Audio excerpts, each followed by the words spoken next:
నేను layers create చేసుకుంటే floor ఇందులో నేను మాడిఫై సబ్ ఎలిమెంట్స్ క్లిక్ చేసి ఈ ఎడ్జ్ని సెలెక్ట్ చేసి నేను ఇంకొక 1 feet హైట్ ఇస్తాను.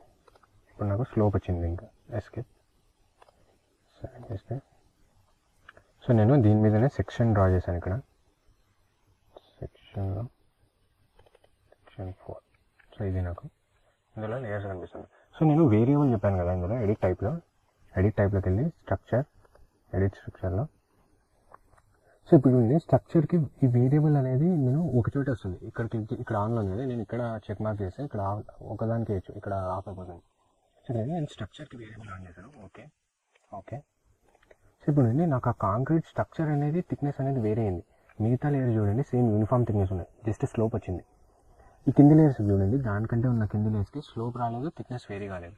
సో ఆ థిక్నెస్ అనేది వేరే ఏది ఏ స్ట్రక్చర్కి అయితే ఇస్తామో అది వేరే అవుతుంది, పైన ఉన్న వాటికి స్లోప్ వస్తుంది.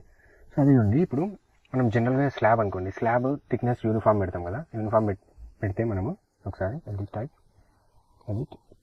సో నాకు ఈ కాంక్రీట్ స్లాబ్ అనేది యూనిఫామ్ రావాలి. ఇది మనం ఇలా వేరే చేయమనుకోండి. సో పైన మనం ఇచ్చే ఏదైనా మోటార్ బెడ్ కానీ టైల్స్ కానీ అది వేరే చేయాలనుకోండి.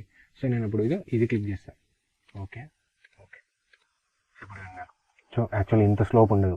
మళ్ళీ నేను చిన్న వాల్యూస్ కనిపిద్ది దీంట్లో, అందుకే పెద్ద 1 feet ఇచ్చాను. సో మనకు ఆ 5 inch కాంక్రీట్ స్లాబ్ అనేది అలానే ఉంది. సో పైన వచ్చి ఆ మోటార్ థిక్నెస్ అనేది వేరే అవుతుంది చూడండి. సో మనకు అది ఏది వేరే చేయాలనేది